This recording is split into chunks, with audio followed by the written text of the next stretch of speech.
243 laps of dominance, a record-breaking performance. And yet, for William Byron, victory slipped through his fingers at Darlington Raceway on April 6, 2025. In a race defined by strategy, speed, and a dramatic overtime finish, Denny Hamlin snatched the win, leaving fans buzzing. How did one of NASCAR's most commanding drives end in second place? On a sun-soaked Sunday at Darlington Raceway, the NASCAR Cup Series delivered a throwback weekend spectacle that had it all: a historic lead, a pit-stop chess match, and a last-second twist. William Byron, piloting the number 24 Hendrick Motorsports Chevrolet, stormed out of the gate, leading the first 243 laps, an unprecedented feat in the track's storied history.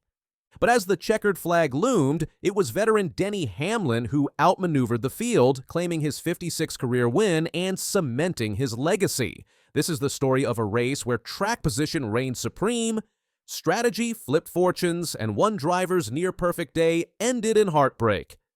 From the moment the green flag waved, William Byron owned Darlington, starting on pole after a blistering qualifying lap that shattered next-gen era records. The 27-year-old Charlotte native didn't just lead, he dominated. For 243 consecutive laps, Byron's number 24 Axalta Chevrolet, adorned with a throwback paint scheme honoring Jeff Gordon, held the point, surpassing Bill Elliott's 1988 mark of 107 laps led from the start. According to NASCAR's official stats, that's the longest opening stint in Darlington history. Byron swept both Stage 1 and Stage 2, racking up 20 bonus points and 2 playoff points while his team executed flawless pit stops. It was looking like a perfect race, Byron later told reporters. We were going to lead every lap, but Darlington, known as the Lady in Black, is a track that punishes complacency. As Byron cruised, the field plotted. Yeah, first off, just really proud of my team, to bring that level of effort and preparation and have a car like that. And for us to execute like that, it was looking like it was going to be a perfect race. And the tide turned in Stage 3 during a critical round of green flag pit stops. With a commanding lead, Byron stayed out longer than most, banking on track position. Meanwhile, Tyler Reddick short-pitted, cycling to the front with fresher tires. When Byron finally pitted, he emerged in third, trailing Reddick and Christopher Bell by nearly 7 seconds. Then came the game changer. Denny Hamlin and Ryan Blaney, lurking further back, pitted even later, rolling out with the freshest rubber of all. Blaney surged past Reddick with 4 laps to go, poised for victory. But fate had other plans. A late spin triggered by Byron's teammate Kyle Larson brought out the caution flag, sending the field to pit road one last time. Hamlin's crew nailed the stop, putting the number 11 Joe Gibbs Racing, Toyota, in the lead for the overtime restart. Byron, restarting third, fought his way to second, but couldn't close the gap. Those guys could be aggressive on the other side of the green flag cycle, Byron said post-race. Once we lost control, it was too late. Look, couldn't do it. Byron around the outside, bounces it off the wall. He's going to come for second place, but Denny Hamlin is long gone at the white flag. For Byron, the sting was palpable. It sucks, he admitted, voice steady but eyes betraying the disappointment. I'm sure it'll sting a lot tonight. Yet, he and crew chief Rudy Fugle chose resilience over regret. It shows what we're made of, Byron said, while Fugle added, "We're doing all the right things." Hamlin, meanwhile, savored the triumph. His 56th win moved him past Rusty Wallace to 11th on NASCAR's all-time list. Darlington's a chess match, Hamlin said. You've got to time it right, and we did. For the South Carolina crowd, it was a throwback thrill, veteran savvy toppling youthful dominance. What about the rest of the field? Chase Elliott, Byron's Hendrick teammate, turned a mid-pack day into an 8th-place finish, capitalizing on a timely caution. Ross Chastain clawed from 25th to 7th, while Ty Gibbs notched his first top 10 of 2025. On the flip side, Josh Berry's promising run ended in a lap 195 wreck, and Brad Keselowski's loose lug nut sent him spinning to 33rd. Well, exactly what Greg said is what we all love about Darlington. No matter what generation car, driver, whatever you bring, it's the same old Darlington. Darlington wasn't just a race, it was a masterclass in NASCAR's evolving dynamics. Track position, once a golden ticket, proved vulnerable to tire strategy and pit road precision.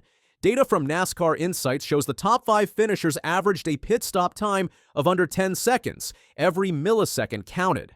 For Byron, the runner-up finish still netted a race-high 56 points, solidifying his lead atop the Cup Series standings, 49 points ahead of Hamlin. Experts weighed in too. Byron's day was historic, but Hamlin's win shows experience still trumps raw speed. Analyst Jeff Burton told, this race will shape how teams approach Bristol next week. Bristol, with its tight corners and tire wear challenges, looms as a stark contrast to Darlington's sweeping turns. Can Byron rebound? Will Hamlin's momentum carry forward? You kind of got to a point where I was there was not much else I could do, and I was just, I guess, hoping that things were going to go my way. Darlington Raceway didn't just host a race, it staged a gripping drama of triumph and near misses that will echo through the 2025 NASCAR Cup Series season. William Byron's record-shattering 243-lap lead was a masterclass in raw speed and precision, a performance that had fans on their feet and analysts rewriting history books.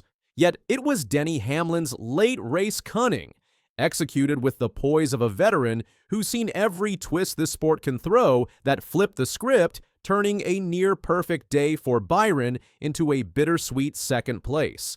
It's a stark reminder that in NASCAR, dominance alone doesn't seal the deal. Strategy. The intricate dance of pit stops, tire choices, and split-second decisions holds the keys to victory lane. Now, the Cup Series barrels toward Bristol Motor Speedway on April 11th, a concrete coliseum where tire wear and tempers often dictate the day. For Byron, it's a chance at redemption. Leading the point standings with a 49-point cushion, he's proven his number one. 24 Hendrick Motorsports team has the muscle, but can they sharpen their strategy to reclaim the top step? Crew Chief Rudy Fugle hinted at the challenge ahead, noting Bristol's been a tough nut to crack, with Byron's last 2 finishes there languishing outside the top 15. Still, after Darlington's display, no one's counting them out. Meanwhile, Hamlin's eyeing more than just momentum. His 56th win pushed him past Rusty Wallace to 11th on the all-time list, and at 44, the Joe Gibbs racing star shows no signs of slowing down.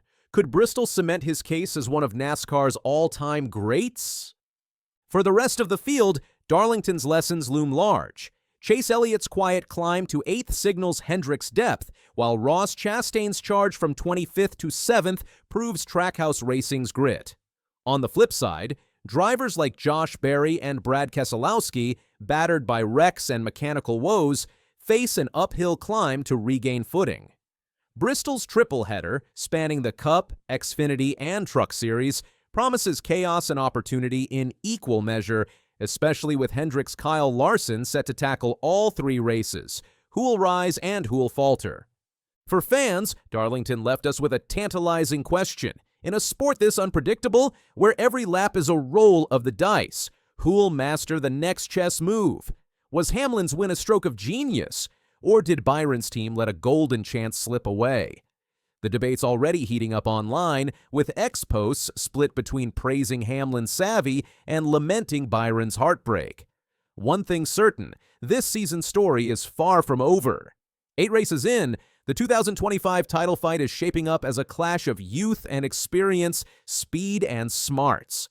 So buckle up, because Bristol's tight turns and high stakes are just days away, and the answers are coming fast. What's your take? Did Hamlin steal the day, or should Byron have closed it out?